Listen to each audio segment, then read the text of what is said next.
All right, welcome to FRONING Friends. This is episode 16. We have the usuals, Jim and Ellie. We have Nick and Eric from HIBR. Ellie's going to just berate them with facts about sleep for the next hour, so look forward to it.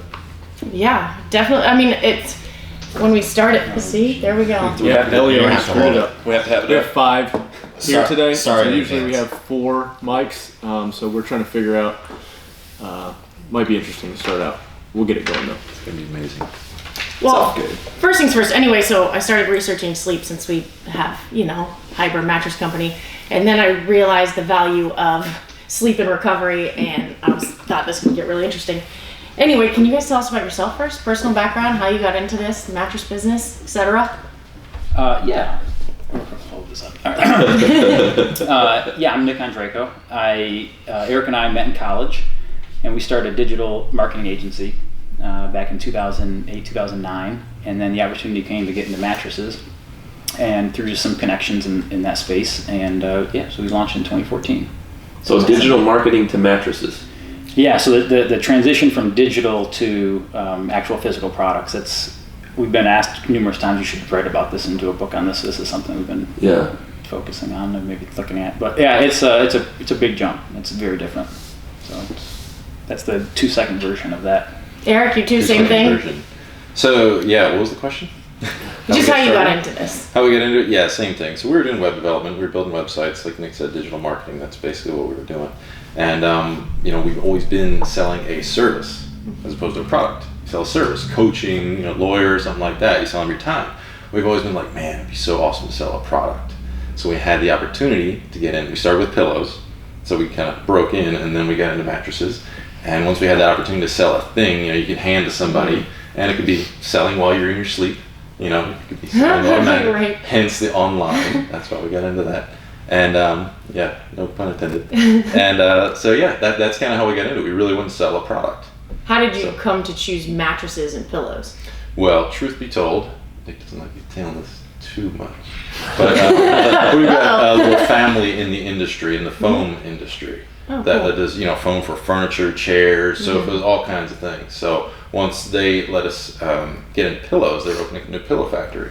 We said, hey, can we start something there and do that online? So that's kind of how we forayed into there. But you guys were both golfers? Yes, both golfers. We're both PGA professionals. We just got back from the PGA show, actually, last week in Orlando. Who drives the ball the furthest? Well, all the next. No, I don't know. We hit it pretty. We hit it pretty similar. Yeah. You hit it in the south. We're not in our prime anymore, so. Yeah, we're old. Yeah. You're old. Yeah. Well, how old are you? 36. 36. I'm 35. Yeah, you don't want to get me started. Old. Wait till you're 50. I don't know about that. Don't get me started. So I just met you guys. How is this connected to Rich? I mean, I sat down and I don't know anything about what's going on, so. Yeah, so the version of that is Eric reached out to Lindy about, I don't know, a year or 2 years ago. 2 year and a half. Yeah, 2 years. Was it 2 years? Something like that. Yeah. And then I guess she liked the mattress, and then everyone else And Darren got team one. liked the mattress. Hewitt got one. Matt got one. And then yes. my dad has got one. Okay. Yeah. That's the one I heard about. Yeah, your dad loves it. Yeah. Yeah. And so then we just kind of, from there, they were like, hey, you want to try a mattress? Oh, right on. Yeah. Okay. And so now I'm sleeping on one as well. In the floor. And it still works, I'm taking it. Yeah, it's great. It's awesome. Right on. So what's the greatest lesson you guys have learned as entrepreneurs so far? Patience. Yeah, no, I serious. It's just like I started CrossFit, it's about 7-8 months ago. So I worked out playing golf, and then took about 7 or 8 years off from just working out and everything, and just getting back into it because I had a lot of back problems with that. And it's the same exact thing from CrossFit to business. It's like patience. Like everyone wants to. I see everyone else in the gym. I mean, not this guy here or yourself, but like moving, throwing around stupid weight, and it's just being patient. Saying, you can't do that. You just be patient with it. So I think that's the rule that's what I've learned at least. Mm-hmm. Yeah. With being an entrepreneur, the business, we've learned so much, tons. Especially getting into the sleep space and seeing how crowded it is. Mm-hmm. Just matches. It's very competitive. So it's just like in any sport, CrossFit, obviously super competitive in business. Like Nick said, you got to be patient. We want those results now, but you got to work towards them. So it's kind of all going into it. And so back to your question, how do we get into this? Why does this relate? Yeah. Sleep, recovery. Yeah. I had a child about 1.5 years ago, so I learned a lot about not recovering. Yes. Yeah. And I've been in CrossFit for like 3 or 4 years, so I've always loved the space. And when we had the opportunity to get with you guys, and you have a relationship with Lindy, she's obviously from New Jersey, so that's really cool. Mm-hmm. As am I. Yeah. So we had that connection there. But that's what we wanted to do, was get into the CrossFit athletic space and really focus on sleep and recovery. Right. Was that something that was super valuable to you guys when you were golfers? Like, did you focus on sleep? Like Rich, you always say at his seminars that like sleep is the biggest part of recovery, I think. And everybody asks, I mean, obviously nutrition and stuff, but sleep is a huge part of why I competed as long as I did and was as successful as I was, is because I slept 10, 12 hours a night when I could. Yeah, to be honest, when we were golfers, we were young. I didn't think much about it. I think we got good sleep anyway, me personally. What about you? Well, yeah, it's just like when you're working out. Like if you're, we'd be on the range 8 hours a day, and then you go in the gym till we do morning and night workout, morning and evening workouts. So you're tired anyway. So when I hit Fall right asleep. Yeah, and I sleep. I'm out when I'm out. So you can. If I didn't have dogs, you could easily break in my house and rob me. But yeah. What's your address? Well, so tell me if you think this is true or not, but these were so, obviously, do you guys know a lot about sleep, the science of sleep or sleeping hacks and things like that? Okay, so you can basically fact check me. Maybe. So, Bring it on. If not, we have the internet right here. yeah, that's true. So I thought this was really, really interesting. Oh, sorry. Super interesting. It was talking about sleep timing. Do you know what doctors and scientists suggest are the 4 best hours a night to sleep to maximize your recovery? What hours of the night are just studies have shown, probably over large populations, what times those are, and then I'll tell you why. I don't know what study you're referencing. Nor do I really. It is a study. Google. Yeah. One of them is Harvard, I know that, but I'm not sure which one. Yeah, so there's actually a lot of data on this and a lot of conflicting data on this to where, centuries ago, you used to sleep 2 sleep cycles. You'd just go to bed when it got dark, and then you'd wake up around 1 or 2 in the morning and be up for a couple hours and go back to bed. So the human species has kind of evolved when it comes to sleeping based on our culture. So I don't know the answer to what the exact time is to sleep. I know we emphasize more in data that we do is on sleep cycles. So like REM sleep and when you're waking up at a certain time. Because usually if you're waking up and you're groggy, you're usually waking yourself up or someone's waking you up in the middle of a cycle. So if you can, the mornings you wake up, like this morning I woke up, I was up at 4:30, 4:45, and I was wide awake. So I knew I was kind of right at the end of that cycle. So that, I like that, and it's nicer than. Okay, I like that. Okay, yeah. I didn't get to the sleep cycle part, but I'll tell you what I learned anyway. Yeah, that's a little, like we said, there's so much conflicting data out there that to say that there's specific times to go to bed, I think it's all so relative to you personally. Don't they just say to be consistent, like when you go to bed? Is that something like, they make sure when you go to bed is usually around the same time every night? Yeah. Well, and also there were so many other factors, but I'll get to those factors. But anyway, so this study, whoever had it, who was it? His name was, I can't remember, Steven something, he's like a specialist and was talking about it. Sorry. He was saying that between 10 and 2 a.m. and it was because that is when you have increased melatonin, which melatonin causes you to have a normal sleep cycle. I learned something about melatonin. It stresses me out for you so badly because you take it every night. They say that you're supposed to cycle on and off because your body won't stop producing it, but it'll stop utilizing your own personal melatonin. I've slept great for the past 5 years that I've taken it. You have to take it forever. 5 milligrams. Yep.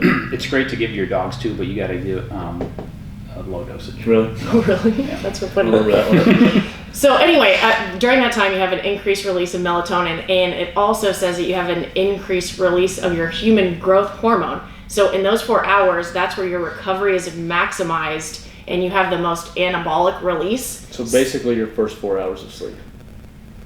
Yeah, because if you don't go to Yeah, bed, if you don't go to bed Yeah. at 10 o'clock, so it's just gone. that's why that question. Yeah. Yeah, so it I probably don't would know. just be your first 4 hours of sleep if I had to guess.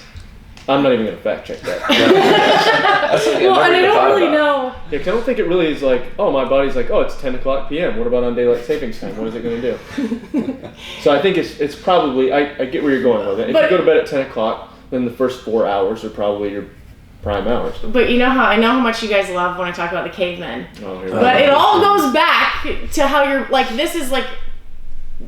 I don't know. It's historical. That's what they were saying. It's historical. But anyway, it's how cortisol is the released spirit. throughout your body Yeah. throughout the day. So they're saying that if you want to maximize cortisol levels, because we know if your cortisol gets out of whack, you're not going to be sleeping well and you're not going to be recovering well. So same is said with with your sleep cycles. So they say like when you wake up in the morning, you should do some light activity, no matter what it is, even walking, because that starts your cortisol levels off the right way for the day. Same thing, you know, the whole like myth, is it a myth or not that you should or should not exercise before bed? I'll ask you guys this first. Yeah, so let me add on to this, is that if you ask 10 different, like I follow a lot of like entrepreneurs and so that, like these like top business guys, they all give you different answers of how they sleep and what they do in the morning, what they do in the evening. So it is very personalized of what works for you, what works for Rich. Like I want to kind of, I don't know if the listeners know like what you do at night and how you discovered that. Yeah. I'd love to hear that. But like you have to play around with like what works for you and what doesn't work. I mean, I can drink coffee at 10 o'clock at night and go to bed. Yeah. I know Eric, if he's doing it, and he's told me before, like he has to stop around dinner time or late afternoon, or he can't fall asleep. So that's just how mind body processes caffeine. So yeah, to speak on exercise, I don't know. I can work out. I used to work out, I don't know, 10, 11, 12 o'clock sometimes at night, and I'd fall right asleep. So for me, I was fine. I don't know. I've tried both ways actually, exercising heavy right before sleep and then obviously working out in the mornings. I do find if I work out in the mornings, I sleep much better at night. If I work out right before bedtime or anytime like after like 6 o'clock, I am pretty amped up. I'm pretty, I like my energy levels do spike and I have a tougher time falling asleep. Now if it is like super heavy workout and I'm just exhausted, then I can go to bed. So again, I do think it's personal. What do you do? So So when I was competing as an individual, I could literally go outside on the rower for an hour or whatever at 9 or 10 o'clock at night, come right in and go to bed. Now that I've kind of gotten out of that rhythm, I guess, I think it's just something that you get used to. And so since we've had kids, like I've noticed if I work out, because usually now I'm starting a little bit earlier than I was then. You know, back then it didn't matter when I started because I was going to get it in no matter what and whatever I had to do. Now it's kind of like I'm trying to get in what I can in between family stuff, in between helping out with kids and stuff like that. So I think that might be part of what it is to do with it. But I've noticed now if I work out past like 8 o'clock at night, 8 or 9, it gets real hard to go to sleep. Because I try to go to sleep at like 10. I try to be in bed 10:30. Right. But how many hours do you need? I mean, do you have it kind of figured out? Like, I have to have 8 hours or else I'm not a pleasant person to be around. Yep. And granted, there's some intermittent wake ups in there, depending on the kids. Yeah. But if I really need 8 hours. If I can get 9-10 hours, that's my optimal. That's where I'd like to be. Absolutely. Rich, while we're on this, during the games, like competing as an individual, what was your routine at night? Going to bed there? Like when you're like... Yeah, when you're amped up. It was yeah. tough. Going to bed was really hard, and that's really when I started taking melatonin. It's because I couldn't fall asleep.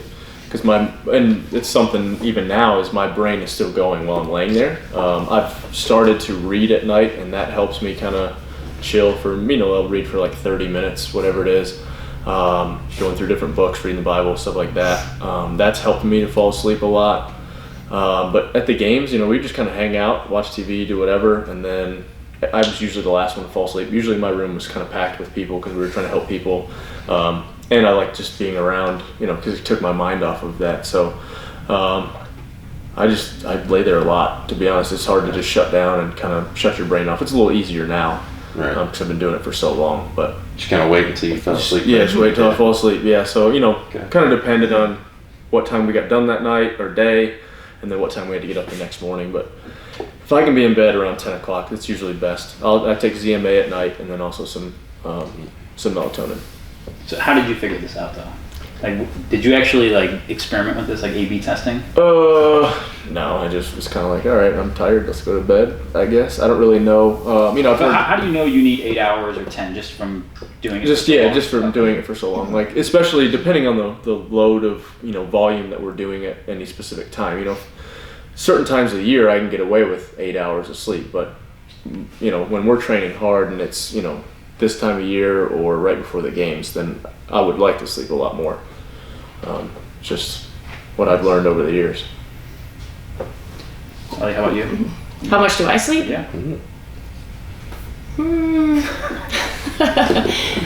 Probably 6 to 7 hours, I would say. Not like a ton, I guess. How much do you sleep, Jim? You know what? Like, I think one of the most important things that I've ever heard, and this is kind of what I've adopted, and I've heard you say this, is just sleep as much as your body needs to sleep. I was working back many years ago with Colin Klein. He played at Kansas State.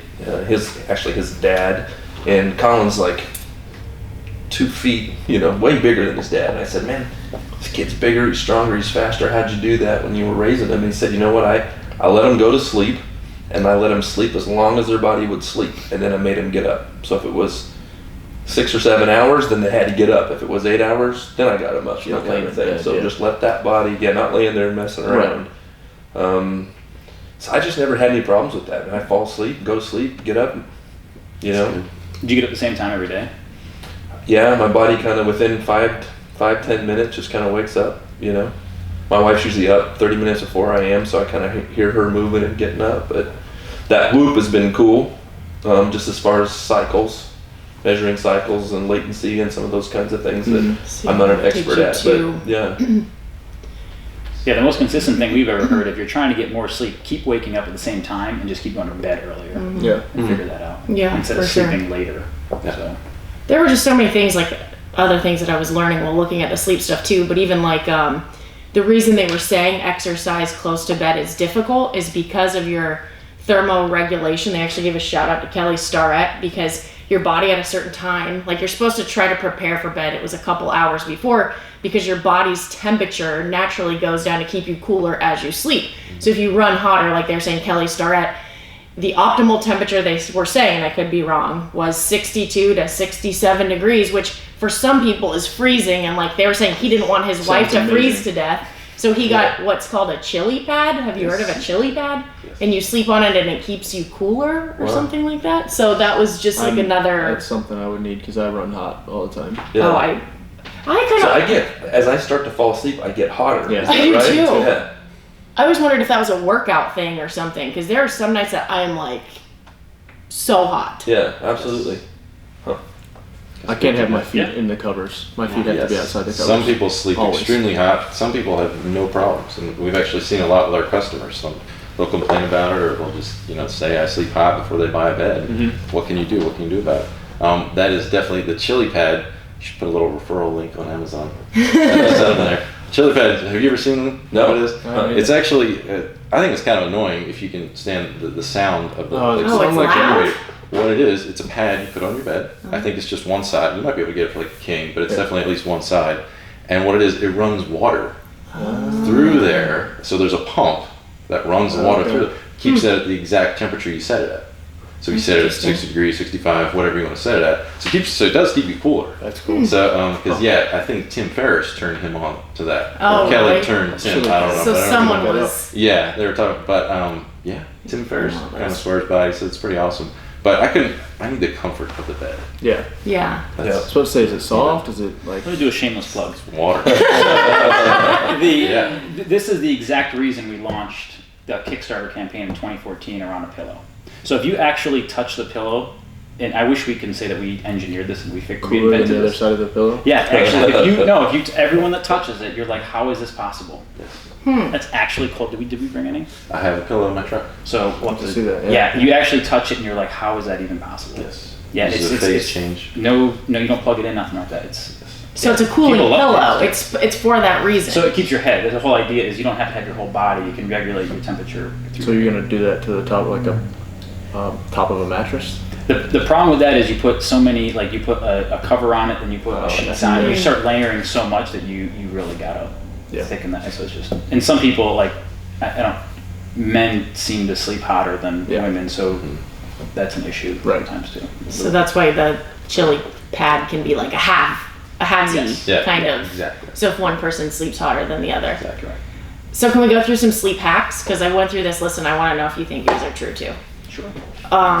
Okay, so number one was the darkness of the room is the most important. So like blackout curtains. True, false? I love pitch Do you black. guys all sleep in pitch black? Yeah, I don't like light. I know when it's anything like when I see people sleep with TVs on, I don't know how they do it for the sound. We can get into sound later, the ambient noise.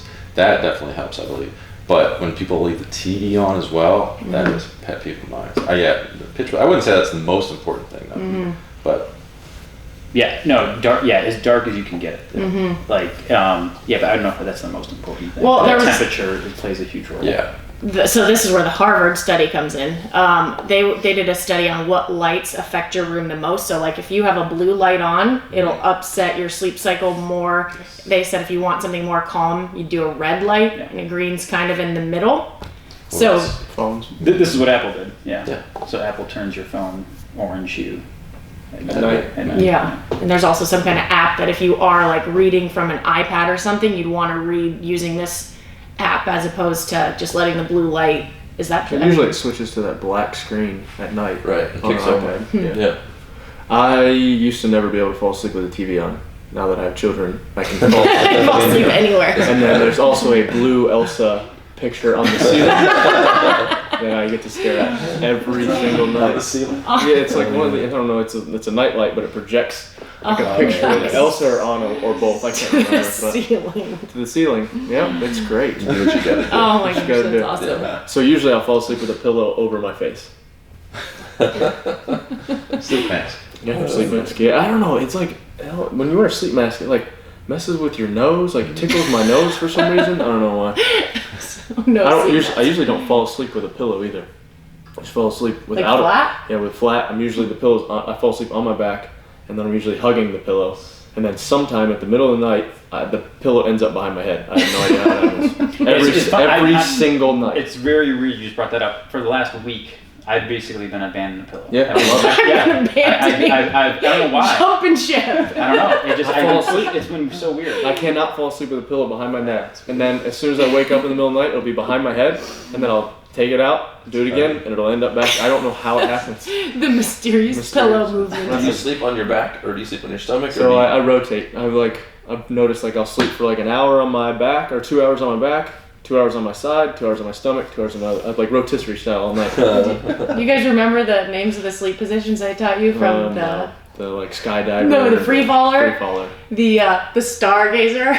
The starfish. You can tell by a lot about your personality by based how you on how you fall asleep. sleep. Like that. What was on your back called? It was like something about a soldier or something. Yeah, I don't remember. Anyway. It wasn't that important. Okay, so on to hack number 2. They say topical magnesium, which I actually love magnesium and I put it on all the time, but it's supposed to help you sleep and improve recovery. Have you heard of that? Little spray. Where do you put it at? Well, I mean, I put it like on my chest and then whatever else is sore, but they didn't say, they just said spray it some places, but it's better than ingesting it because they said if you ingest too much magnesium, then you have intestinal discomfort, however you want to say it. That's true. That's true. Yeah. What, you take a lot of magnesium? I did for a while. I took that calm stuff. I can't do that. It's crap in the middle of the not night? Not in the middle of the night, just the next day. Anyway. Yeah. I already have an efficient digestive system, so that was not. Yeah. What do you got to say about that over there? So aside from poisoning yourself, if you want a good thing to sleep at night, Tim Ferriss does this. You do 2 tablespoons of apple cider vinegar. Everybody loves stuff that is crap. And It tastes terrible. And 1 tablespoon of honey mixed in 8 ounces. Does it have a lot of magnesium in it? No, this is the non-poisoning yourself. Oh, no, okay. I don't know. Gotcha. We don't. That's just more of a holistic calming nighttime Yes. regiment. Well, so they say magnesium activates your parasympathetic nervous system, and that makes you sleep better. I don't know why. I That's all I can't speak to magnesium. Yeah. We don't go into that. So apple cider vinegar and honey. Darren drinks it in the morning, and Darren drinks apple cider vinegar. I mean, he did it at the games, and we were like, I did it one time. Supposedly that knocks people out. really? Yeah. A lot of people swear by it. Yeah. I mean, I've heard of that. A teaspoon of each. 2 tablespoons of the vinegar and then a tablespoon of honey mixed in water. That's still potent. Wait, Have you ever tried it? Let's get ready to say. I don't know about Have you guys that. tried it? Try No. it. That'd be a good. Why don't we try it tonight? And then See if we read sleep some of the on it. comments. Maybe have some Alright. of the Alright. people try that and can read the comments and Here goes nothing. see what the results are. Hack number 3. This one's weird. No, it's not weird, but I'd never heard of this, not even at all. Having a snake plant in your room, which is supposed snake to, it's clinically eggplant? proven where did you to detoxify air, eliminate carbon dioxide, and create better air quality in your room. So snake plants. Snake It's plant. not snakes. It's a plant. So basically, an air purifier you need in your room. Yes. Or Okay. you could help the planet and get a plant. Get a Sounds plant. like a good Where do you get a overall snake thing to plant? have. What does a snake plant look like? Why don't you look it up? How do you know I'm not making it up? I'm just trying to get everyone to go out there and start asking their local. Is it a Florist? botanist? Snake Florist? plant. Wait, Florist? what's the difference between a botanist and a florist? One studies botany, one studies. One cuts flowers. Yeah. we have not heard that one. I can speak for both of us. Yeah, We have I've not This is heard a that snake one. plant. Oh, why is it? This is a snake plant. It looks kind of like an aloe plant. Costa Farms snake plant. You can buy it on Amazon. Of course. Of course you can. Oh, yeah. Well, we should support our local gardeners. Okay, so everyone needs a snake plant. $34. Amazon. Smash out and get one. And the other one is just the temperature, which, do you guys actually Yes. sleep with it cool? Yeah, that's a big deal. Yeah. Oh yeah. Yeah, I can't. If it's over like 70 degrees, I'm sweating and can't. But I it's, kind of like panic. Yeah, That will really I get cause it, me yeah. to. I'll just wake up Toss and and like, turn, whoa. and like freak out. But Sometimes isn't you wake up negotiation- sweating. You know? like, do you have to discuss this with your significant others? My Because wife I feel sleeps like with a heating pad every single night. what? Yeah. I would melt. Oh my God. I would. Oh my gosh. I definitely need it like colder than she does, and so she has more blankets than I do. What's your room temperature at? 67 is where we kind of keep the. So you're in the good range. Yeah. Good for you. Botanists and florists work with plants, but they provide very different services. Botanists use their scientific skills to identify issues affecting plant life and determine how to protect or strengthen plant species. Oh. Florists use flowers and foliage to produce floral displays that people buy. Okay. There you go. So now we know. So have you guys done any research on dreaming or anything like that? Temperature. I got a quick tip for Oh, temperature as well. Definitely cooler the better. Because you try that. Try sleeping hot. It's terrible. It's not possible. The sheets you have, I have done testing with regular cotton sheets and microfiber. Microfiber trap heat. They don't breathe as much, therefore trapping your heat in. If you sleep cold, maybe that's great for you. If you sleep hot, don't get microfiber sheets. I don't use a sheet to over top of me. Just a blanket. Just a blanket. Yeah. And I can't use like a full heavy, like Hillary has like a, is it a duvet? I shouldn't know what a duvet is, but I do. I can't stand those. It's too heavy. Like I just need like a, So you don't sleep with a blanket. You sleep No. with a pillow on your face. just like the old movies in like the 60s, right? Where they didn't, the husband and wife didn't Right. sleep together, they slept in twin beds. Right. Jeez. And see, this is what we run into this all the time. Like, you listen to like Rich and yourself, all three of you, like have different versions of how you sleep. Yeah. So like every study that we just kind of like a new study came out, like there's some patterns like the sleep cold stuff like that, but yeah, like I mean, Everybody's different. yeah. What about technology? You know, I don't know if you were getting there, if I'm jumping the gun, but that's the thing that's amazing to me now. All the different technology that it's integrated into beds. Oh, you're saying, I didn't know if you meant like, Sleep numbers and all Yeah. that stuff. oh, I didn't know if you My meant like your father-in-law- phone. His bed keeps track of his heart rate, Wow. and it wasn't measuring. His heart rate wasn't being measured. He goes over on his wife's side. It's not being measured over there.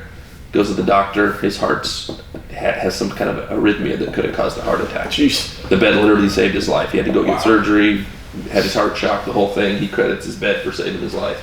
So some of that technology is amazing as far as what beds will do. Yeah, no, I think as soon as that starts getting like woven into the fabric, where you don't have to even think about it, or it's just wireless, powered wirelessly, you don't have to plug it in, nothing like that. I think that's when you're going to see it kind of explode. Because we got, and Eric had a baby 18 months ago or so. Like we got him the Owlet. I don't know if you've seen this.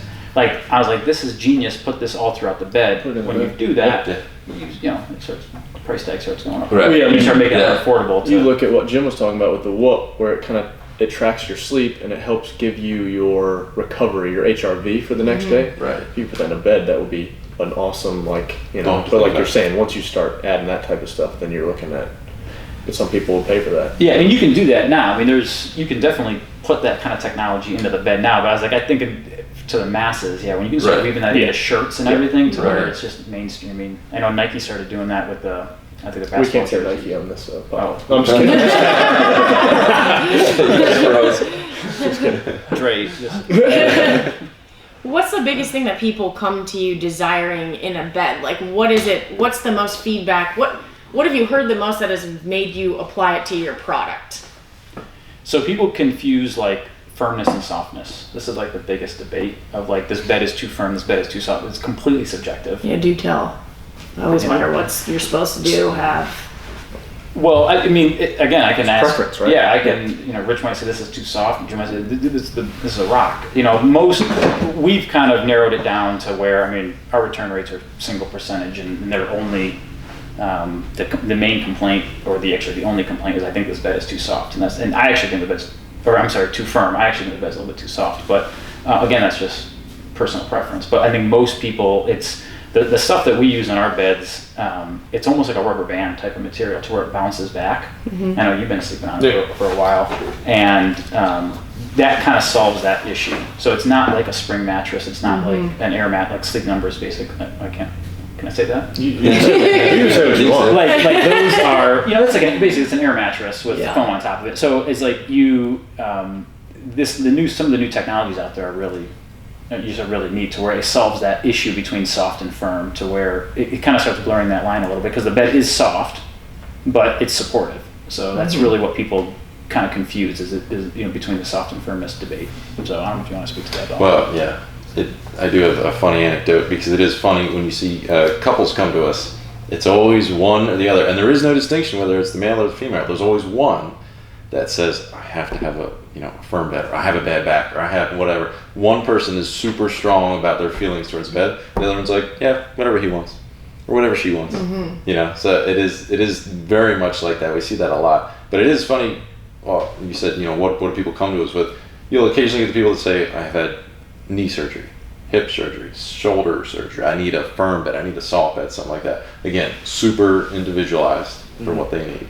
But overall, it's amazing how bad of beds people will put up with. Mm-hmm. I've had this for 12 years. Jeez. I was a hand-me-down from my grandfather. They're like, yeah, I hate it. It sags in the middle like this. What's the lifespan of a bed?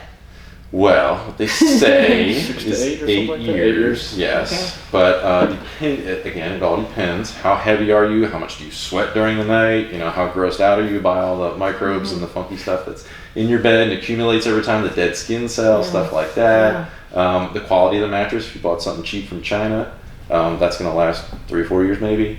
If you buy something high quality, it could last 10 years. Our warranty is 10 years on our mattress, but we still recommend 7-8 years.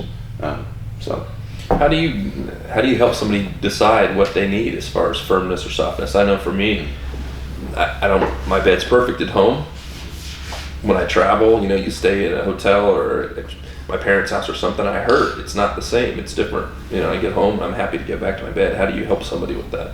We usually ask them a bunch of questions, like basically kind of their personal preference. What do they have going on in their life? Right. Obviously, we look at them and ask them. We don't ask them their weight, but especially the females.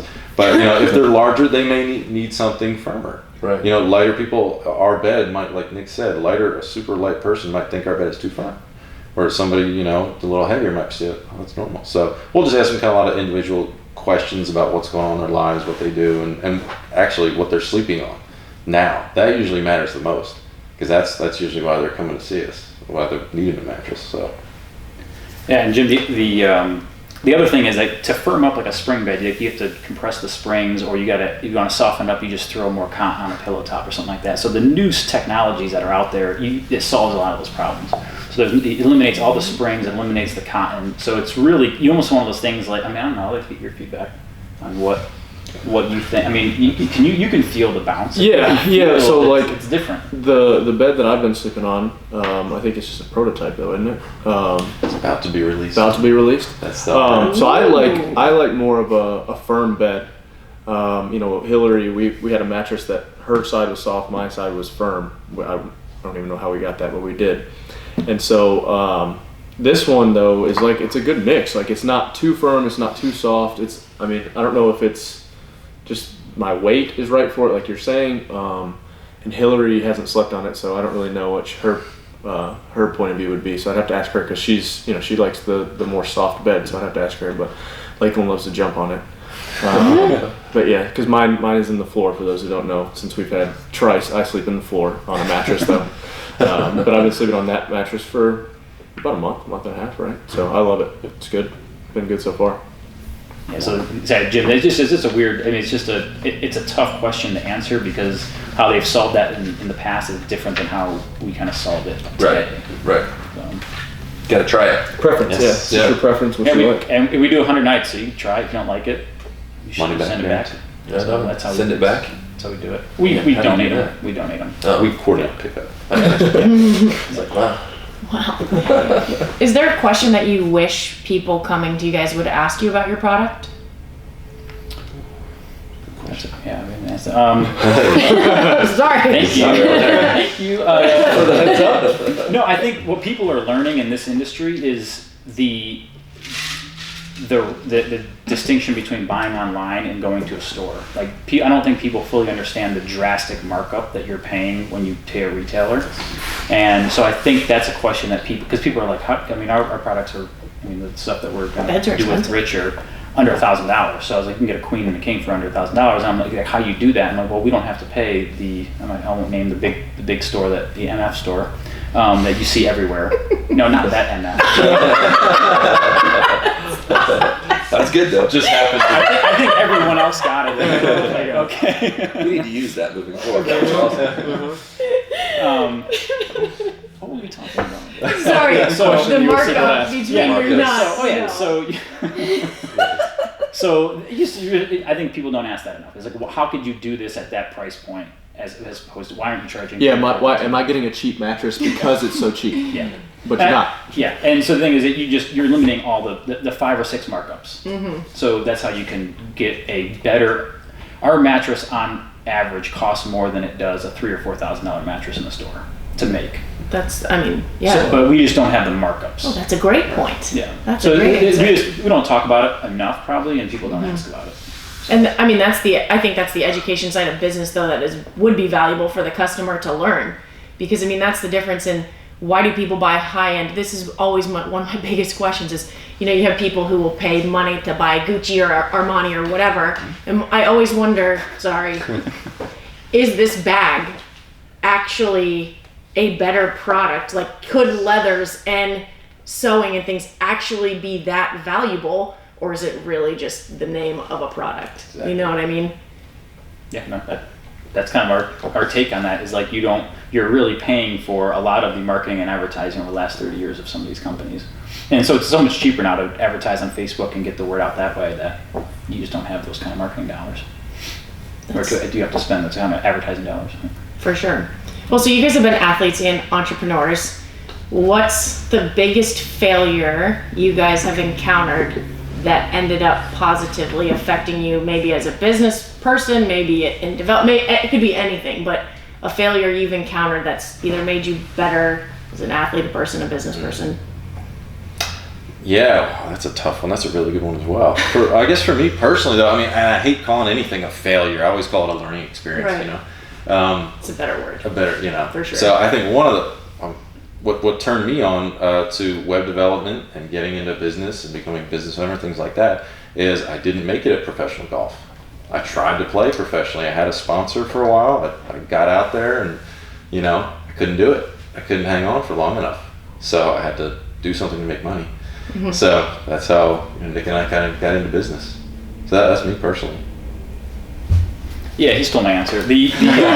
So I got lucky. I qualified for I only got to nationwide level, which is basically one level before the big leagues, and that was the best that I was able to get to, and just realizing that like you need a lot. I mean, it's about $100,000, or when we were doing it, you need about $100,000 a year to play. And so if you don't get consistent sponsors doing that, you just can't make money playing at mini tour level. You make nothing. So I was realizing like it's not that it was hard, it's just this is not a you're not a tiger or something like that just comes out of the womb. You're not rich, so it's like you just go work at it, and it's not like you couldn't do that. It's just like, do I really want to do this? Do I really want to grind for this for another 10 years? Am I passionate about that? And I love building business more than I do playing golf. I don't play golf anymore. So what did that transition look like for both of you? Because I mean, obviously in any sport, you're putting in, especially golf, so many swings, so much time, so many hours. What did that transition look like to you? And I mean, was it hard, like emotionally and physically? How did you prepare and how did you transition? It was super easy for me. I'm super competitive. I don't like to lose. And so if I'm not playing a tournament, it's not fun. Like going out and screwing around on a golf course is not fun to me at all.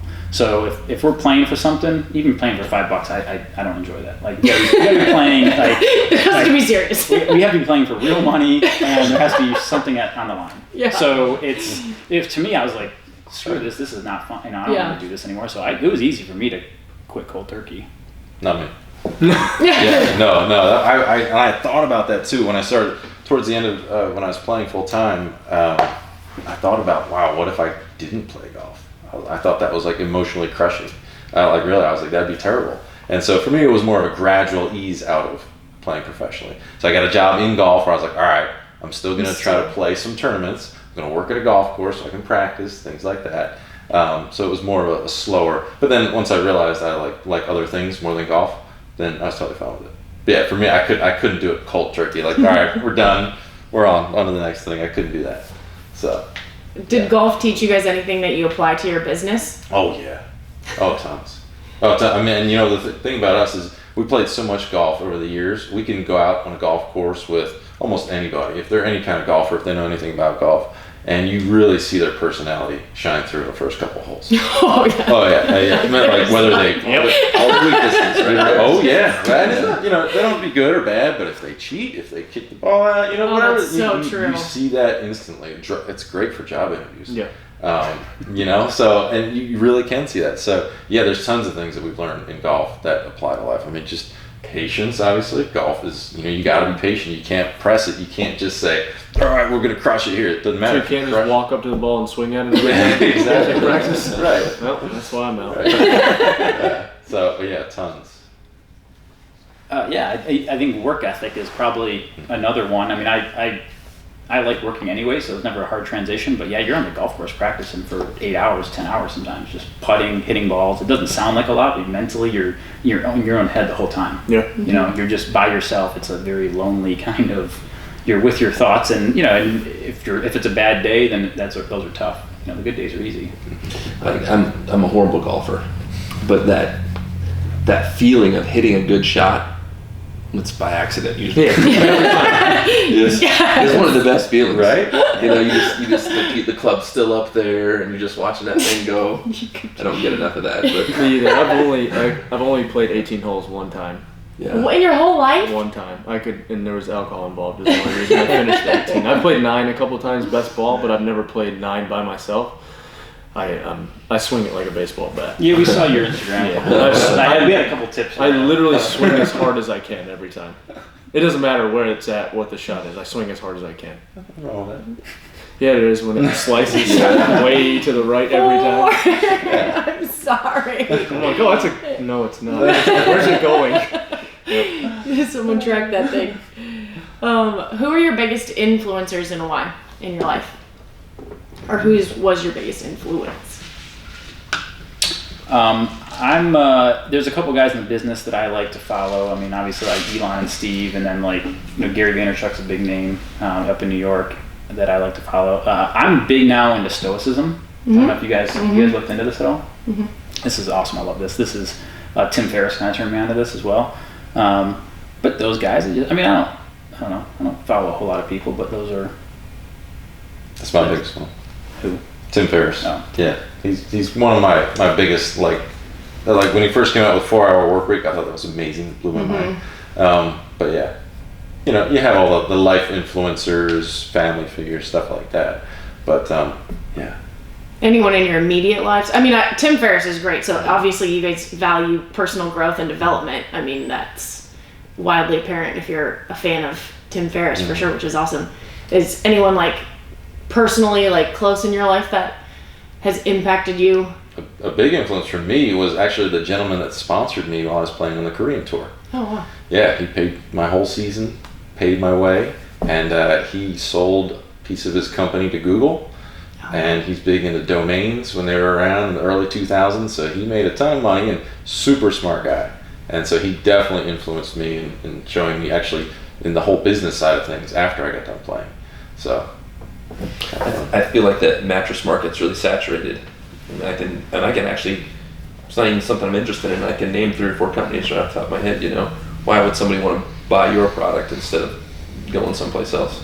Yeah, so I think there's a couple of us that do the innovation side of it, actual like testing and that, and then there's a whole lot of them that are just doing the marketing side of it. So I'm not gonna badmouth anybody, but I think they all put out a pretty good product. I think a lot better than you can buy in the stores. I just think there's companies that take this a little bit more serious than others. Gotcha. So I won't call anybody out. But and our product is pretty awesome. Well, we like our product. What are your goals for the next 5 years with this endeavor? Or in general, I guess. Yeah, so the main goal, I really like to do stuff around the athletic space, like kind of what Nike did into sports, or to the whole athlete kind of sport, introducing the sneaker and stuff like that back in the 70s. It'd be nice to do stuff around that sleep space. So a lot of loungewear stuff, a lot of just stuff in the bedroom, what you're talking about, like, curtains that make you at night, just stuff around how do you recover better at night. So just the product lines and developments and innovations around that. That's what I like to do. And this is one of the reasons that Rich is now on board with HIBR, is that we want to get in the athletic space and bring more awareness to get people to focus more on sleep. Like I said before, we had so many people come in, they don't know what they're sleeping on. They're sleeping on something crappy, and they're getting years of bad nights of sleep and not really paying attention to that. So we want to get people to pay attention to that, to make them realize how much better they can feel, how much more productive they can be by getting a good night's sleep. So if we can bring more awareness to that. Well, it's probably the single most important thing for recovery, right?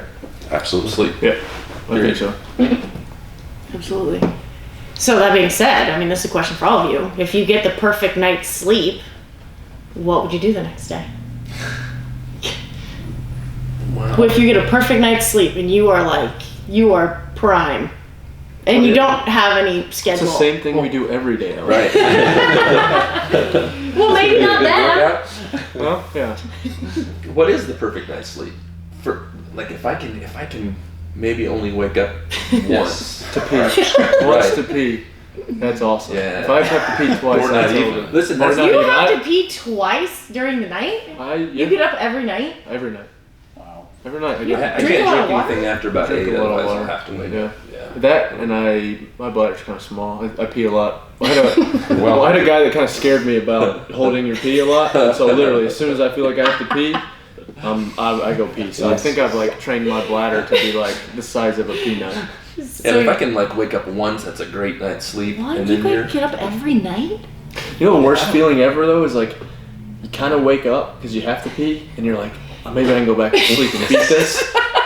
And then 10 minutes later you're back up and you're like, okay, I gotta get up and go. So now it's like as soon as I feel like I gotta pee, I'm up, I'm going. If you try to beat it, you never do. Maybe I can beat this. just gonna have to go with it. I'd be doing the same thing I'm doing. Yeah. Crushing it. Crushing it. Go to Disneyland. Do you guys pee in the middle of the night? I every do. night? Around 4 a.m. most nights. And that for me, a good night's sleep is not waking up and staying in like waking up in the same spot. Yeah. Like that's amazing. I don't know if that's exactly healthy. Like it is normal to move around. Yeah. If I take NyQuil, sometimes I'll wake up in the exact same spot in the morning as I fell asleep. It's crazy. But yeah, I wake up once a night. Yeah, I'm usually about a 2 o'clock peer. 2 o'clock peer. Mm-hmm. So I want to ask you guys. Can I ask a question? Yeah, go ahead. I want to hear from each of you guys. What is your nighttime and morning routines on average? Like what do you normally do like to get that good night's sleep? We go to bed early. What time? And wake up pretty early. I try to go to bed by 9:30. Wow. Try to be winding it down. I love a cup of coffee, so I have it about 7 because I just like it. PM?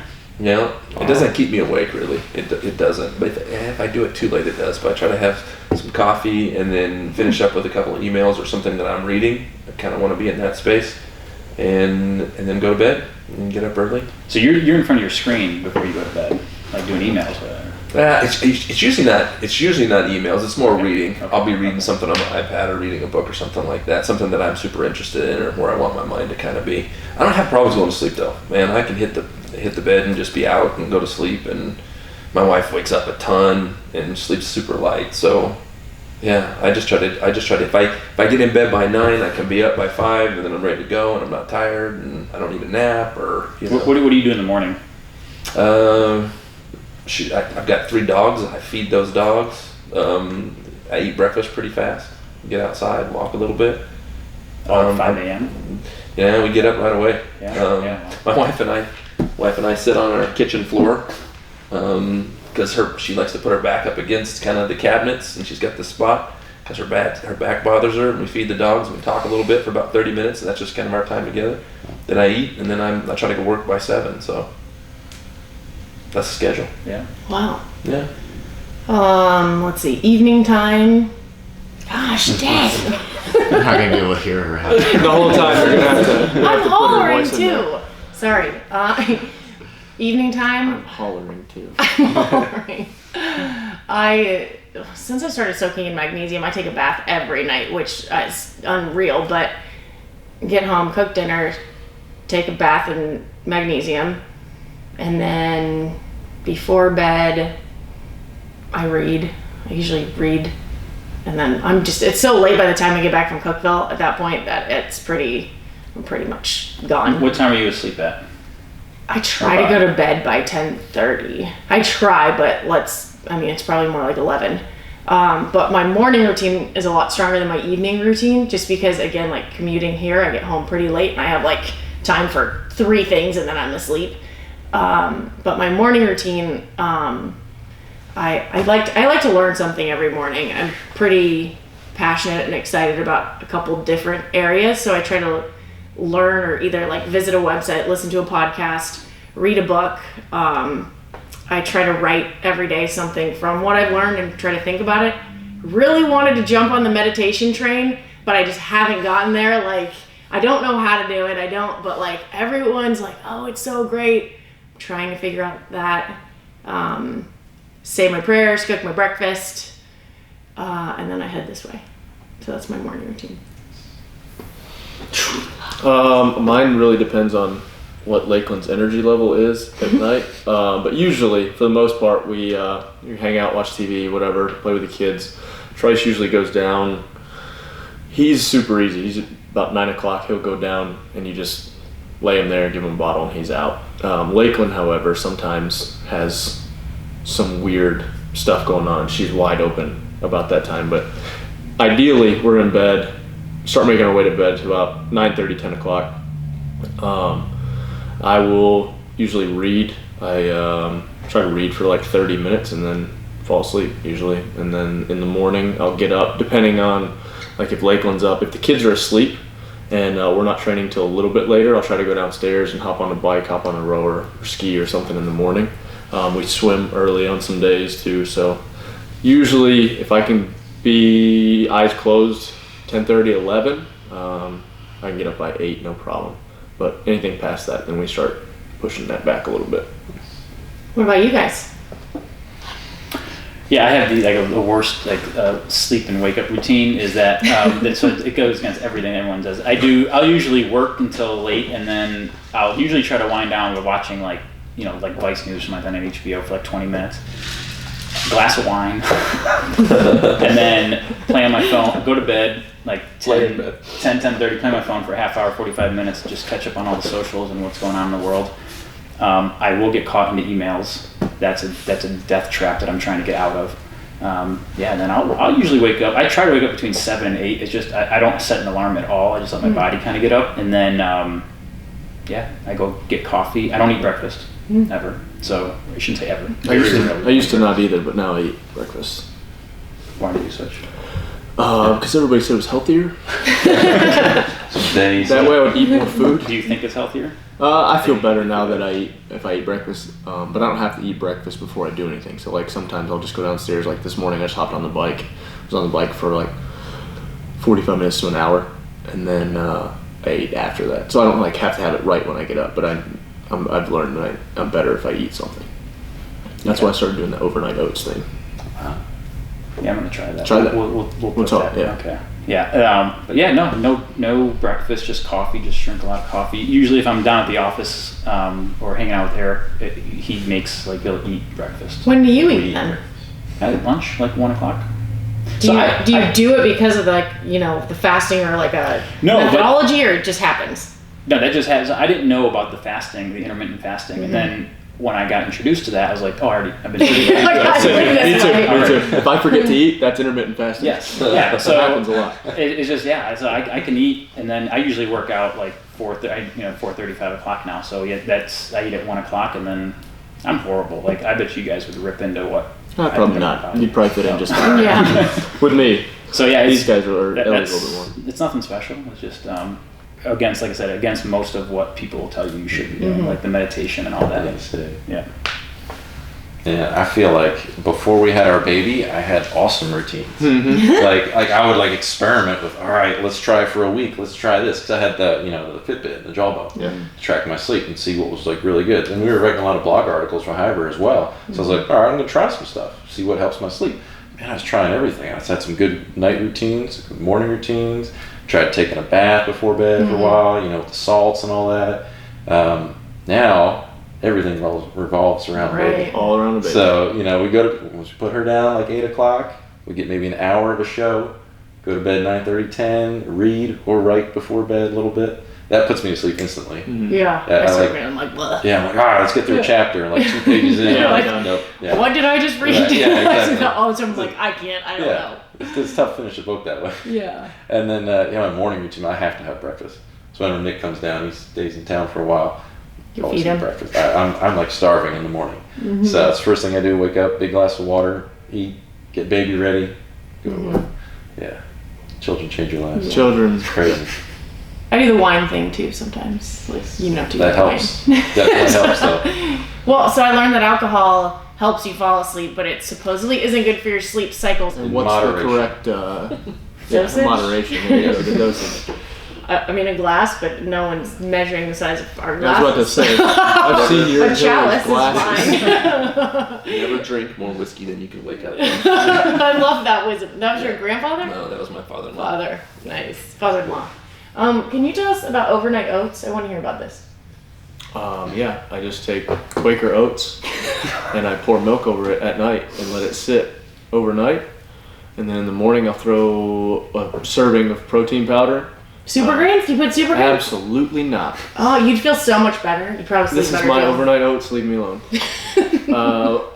A giant tablespoon, because nobody's measuring what an actual tablespoon is, of peanut butter, a little bit of honey, and then some either strawberries or blueberries or both. That sounds so good. It's really It does good. sound good, Yeah, actually. instead of having to cook it in the morning, it's already ready for you. And if you get instant oatmeal, it's all sugar. So you throw the protein in there.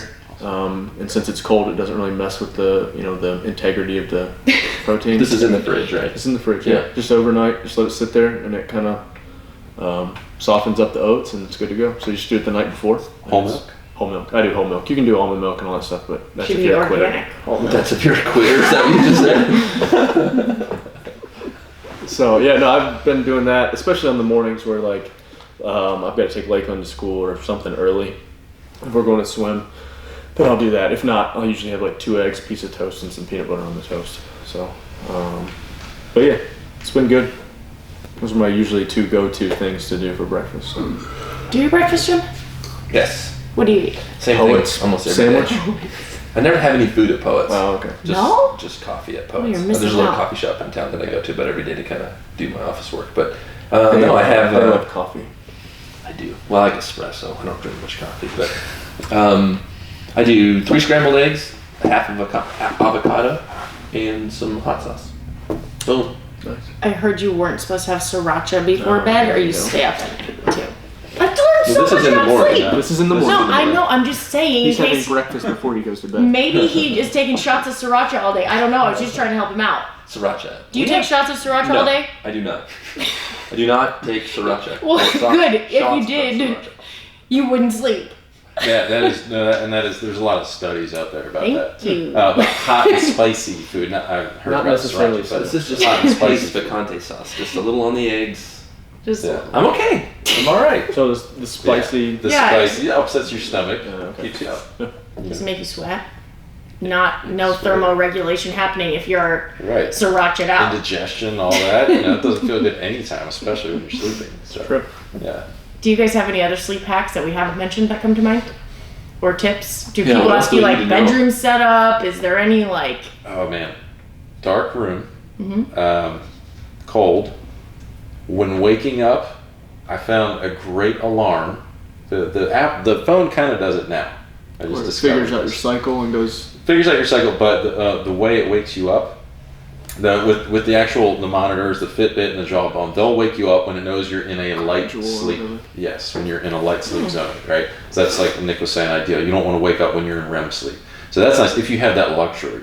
Some of us, we have to wake up at 6, so it doesn't matter. Yeah, it You got to doesn't get up at 6. If you have the luxury of waking up when your body is at optimal time to wake up, that is good. But one of the best things I've found is waking up with an alarm that wakes up slow. I have one called a Hello by Sense, and it actually Adele? slowly. I'm sorry. By Adele. But yes, exactly. Yeah. You didn't know she was an alarmist too? Sorry. Go ahead. Proceed. It slowly gets brighter, so it lightens up the room. Okay. And the biggest thing is the sound slowly gets louder. Because when you have that Like alarm that. that just jolts the hell out of you, you're like, oh, what is that? Yeah. It's a terrible way to wake up. Yeah. So when it slowly gets louder, the phone does that too with the bedtime app. See, so I don't put my phone by the bed anymore. I put it in the bathroom, so I don't even have it. I do read on my iPad, but I don't have my iMessage hooked up or anything like that, so I can't get on and start doing that type of stuff. So that's been good. Have you heard anything about there's like something where it shoots light into your ear, and like the receptors in your ear, it's, what was I? No, I was on a podcast. Somebody was talking about it, where it, like, the light receptors in your ear will help wake you up. That's Kind of that type of way. I don't know. Ah. I forgot what podcast. I'll have to figure out. I Google think it was that. Ben Greenfield or something like that. I was listening to. No, the best hack I have that we didn't talk about, it doesn't apply to everybody, but if you have dogs, I'm a dog guy, I got 2, is that they should be in the room with you. That's for security reasons, like mentally, and not in the bed. So a lot of people sleep with the dogs. in the Gilligan bed. used to sleep in our bed. He does not anymore. So is yeah, it because they wake you up, or what is the thought? yeah. So I used to have one of my dogs in the bed and could not. I would wake up all the time because you can't move on top of you. Yeah. Well, Yeah, Gilligan was a same big way. dog. I had a 60-pound dog, and getting them out of the bed. Now you can just be normal. Yeah. Like, not have them disrupting, but they're still in the room to where it's like, in your mind, when you're sleeping, it's a security. I said, if there's any noise outside, like they will wake the neighborhood up. So like, you cannot break in the house without. Do your dogs sleepwalk? Do your Dogs. dogs? Your dogs? Do your dogs ever sleepwalk? No, Rich no. has a good dog sleepwalk story. Oh, Gipper. I that- think I've that told the dog story is- before. on Yeah. this. Yeah, he Yeah. ran into the wall multiple times. ran into the other wall. It's pitch black. It's 2 in the morning. And then finally, I run to the back door, and he runs all the way through the house, hits the chair, and then takes off running out the back of the house. And I was like, what was that? And 10 minutes, I was like, he just ran. There's a bluff off the back of our property. I was like, he just ran off the cliff. He's dead. And he comes 10 minutes later, comes walking back in, walks right in, goes to bed. And I lay down, and Hillary just starts laughing. And I was like, what the hell was that? Like, it was the most bizarre thing ever. And the dog was asleep, you think? I don't know. You never know with that dog. I could never sleep with my dogs in the room. They would, they would wake me up. They move around, they're restless. But you have a flatulent dog, I thought. Yeah? What kind of dog do you have? Just little mixes. And they move around a lot? Yeah. Oh, so if they're waking you up, I can see that. I have a Glock 19 on my Helps with your security. Peace of mind. I was like, where are you going with that? He was talking about for peace of mind. Yeah. Well, the thing is, like I'm out. Like I told you, I am out. So you literally could. If I didn't have dogs, you could easily walk in my house, and I would not know. So it's having the dogs like that. There's a lot of. Did you not find that in your studies? What? The dogs? No, that never came up, and I have like pages. Microphone. Another thing I have to have is noise, like a fan. Oh, Or yes. just like ambient noise. I can't. If I go to a hotel and there's just like silence, I can't do it. I can't fall asleep. So I have to have. We have a fan that we run all the time, but we also have just a noisemaker closer to Trice. That way he doesn't get woken up. But yeah, I can't. If it's just silence, it messes with me. Yeah, that's good. People do a lot of the ambient noise. Yes. Do you guys hear, or have you heard anything? Do you hear? Get it?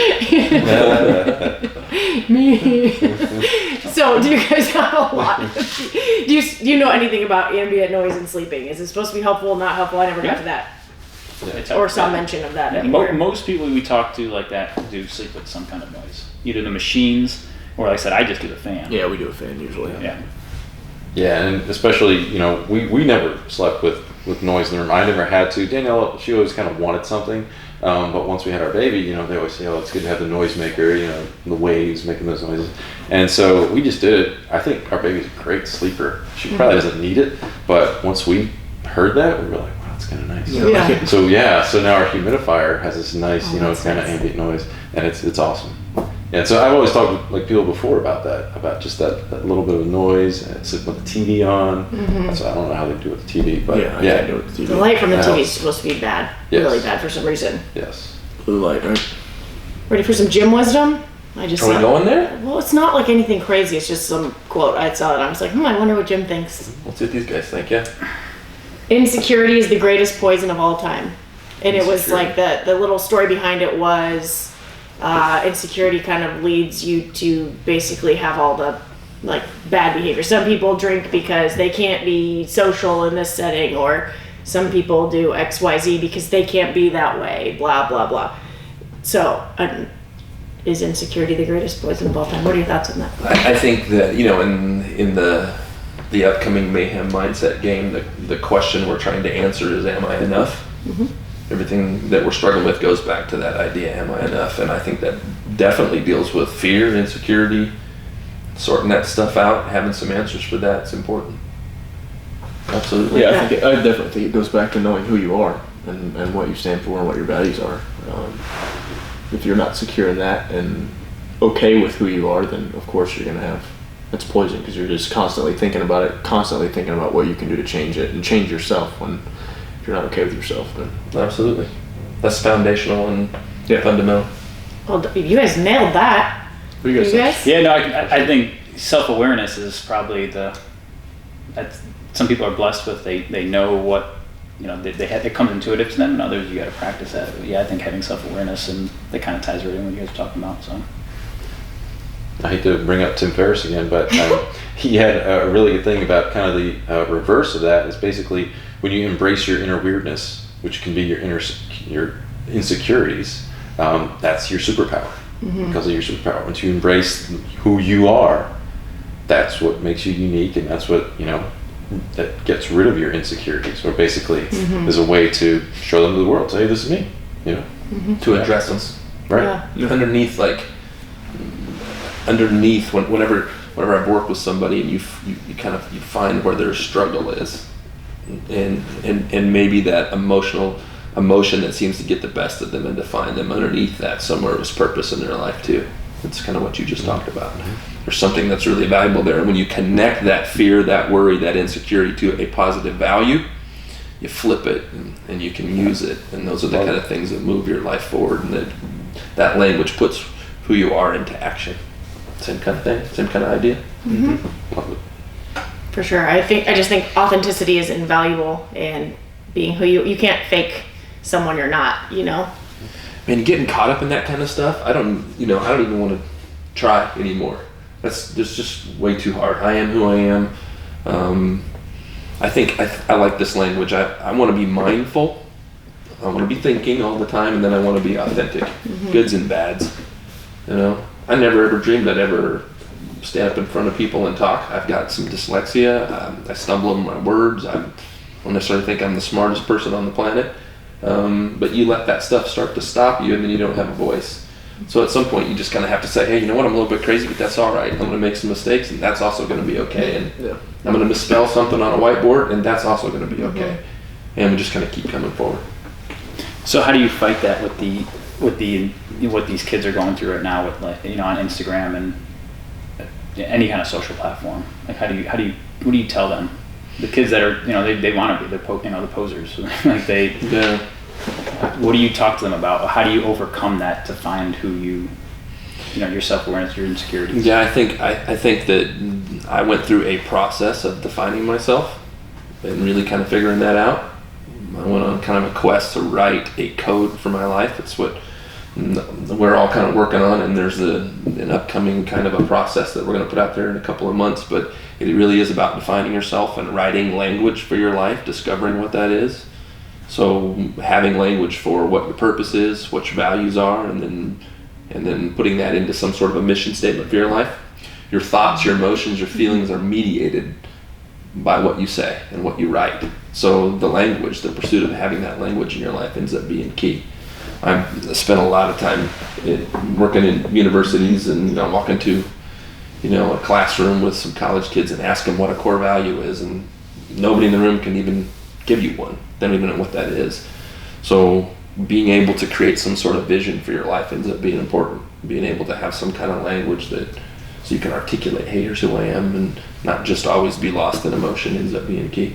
And there needs to be some sort of process to do that. I'm working on that. Working on it. Yeah. Yeah, I think, like you said, one of the best things about what with the program is that, you know, I had values and I knew, you know, kind of what, you know, I knew what I stood for and stuff like that, but to be able to put it into words and look at those words and know what those words mean and have that to either, you know, like you always say, use as a filter to make your decisions off of, it gives you a chance. Like, you know, so it gives you a chance. You're going to slip up every once in a while, but at least you have a chance knowing this is what I stand for. And, you know, like I said, I've had those values for a long time, but I didn't know what those were. So now having those, you can always look back to those words. And I think that's been the coolest part, is just the language part of it. I know I've said it before, but so many people spend all their time trying to figure out what to do based on what they feel. Let's start with defining who we are and what we believe, and then connect what we do to that. So you can aim at your truth every day in your life, and that gives you a chance. At that point, it's not about whether or not, you know, a lot of people are asking questions all the time. What do? I don't know. And instead of that, we have that answer. We kind of know what we're supposed to do based on what we believe. Now the question is, will you do what you said you believe? And that kind of changes the game a little bit, and I think that's what you're talking about. Yep. So I guess, like, in final, what are you guys most excited about right now? Product, life, anything. Patriots hopefully losing. Wearing that hat. I'm from New York, so I was like, just anything to do with Boston. Or that area. Well, I am a Lions fan first, and then in high school you had to kind of develop a second team because the Lions never made it to the playoffs ever, and still rarely make it to the playoffs. You know, so my childhood hero was Barry Sanders. Well, and being in Tennessee, everybody here was all over Peyton Manning, even though he was playing in Indianapolis. So I was like, you know what, I'm going to find, and so I became a Patriots fan after that. So I'm a Lions fan first, but I do like the Patriots. I mean, you got to respect, greatness. Jeez. I mean, the dude's a competitor, man. Tom Brady. But just him and Belichick have been to as many Super Bowls as any other franchise. It's insane. Yeah, absolutely. We won't talk about the cheating or anything, but no, Tom Brady's good. Yeah. I don't even remember the question. What are you excited about? Nick does that often. We get on the side. I go It's a good thing. all the time. I do And tangents. you're passionate about your subject. Yeah. I do tangents as well. Don't worry. What are you guys You don't most even excited remember. about? Oh, okay. Aside from work, I'm involved with, I sit on the board, I chair the board for the American Pit Bull Foundation, which does a program called Operation Sidekick, where they train service dogs for veterans with PTSD. Oh wow, that's awesome. So I like being involved with that. To me, it's like a break. It's kind of like CrossFit. Like it's just a break from the, what I'm doing during the day. So I'm kind of excited to see that first litter that was born last March is now going to be put with veterans this summer. So I'm kind of Gosh, that has to be incredible to watch. And it's kind of, I mean, when you hear those stories, I mean, I wish we'd do more for. I mean, when you sit in a room, if it was like 2 years ago, I sat in a room with there was probably 25, 30 like Marines, and that have PTSD. And when you listen to that story, like if everybody in America can kind of hear what they go through, we would not be doing what, we'd be, a lot of things would change. Mm-hmm. So after you hear that, it really impacts your life and makes you just kind of want to be involved with that stuff. So that's what I'm kind of excited about this year. Man, that's a loaded question. So much. Why not be excited about everything? can. Obviously, well, about the partnership with Mayhem and Rich and the new HIBR mattress coming out. Other than that, the Open. Yeah. So it's my goal. I can put it out there now. And I didn't do it last year at hernia surgery. The year before, I finished 559th in the state of South Carolina. So it was my goal to beat that. There you go. Okay. So It's good to go. That's it. Yeah. training for the Open. Cool. Well, that's awesome. Cool. All right. Well, appreciate you guys coming. Looking forward to what's going on next. CrossFitMayhem.com and HIBR.com. There you go. HIBR. We'll HIBR. put links in the There comments. There we go. Cool. Awesome. Appreciate you guys. Thanks, Rich. Yeah. Thank you. Thanks, Greg. You ready to go? Yeah. Bye, Greg. Here you go. Bye.